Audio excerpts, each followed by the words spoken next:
mwana wanje yo mwana wanje ntiwumvise gukomeye amashyi uzibuke bya bihe wabayemo nta n'umukuzi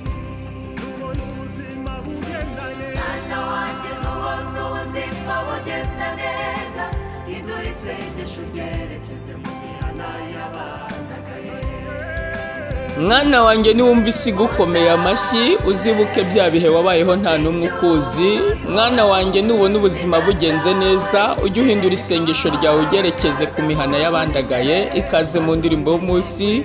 mwene data wirinde utaba warakize ukibagirwa gukinga abantu benshi Imana yagiye bazamura none bibagiwe iyo bavuye bamwe bibagiwe primaire biganyemo n'abandi bageze muri kaminuza abandi bibagiwe amasengesho basenganye n'abandi mu butayu bagendanyemo barabibagiwe nta nubwo bakibibuka nyamara Imana yarabagiriye neza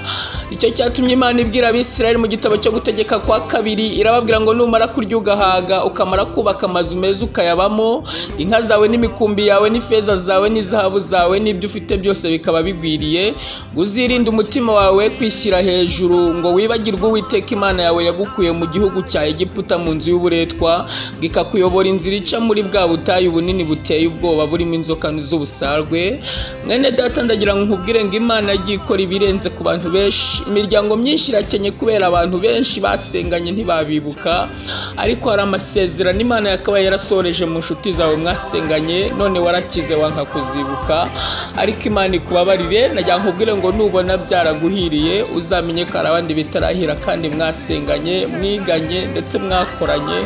Imana ikwibutse bya bihe maze wibuke abantu mwabibananyemo Yesu aguhe umugisha amen umutima wawe udasiba wishyira hejuru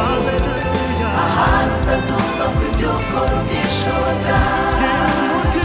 gira umutima wawe ucumbikira intege nke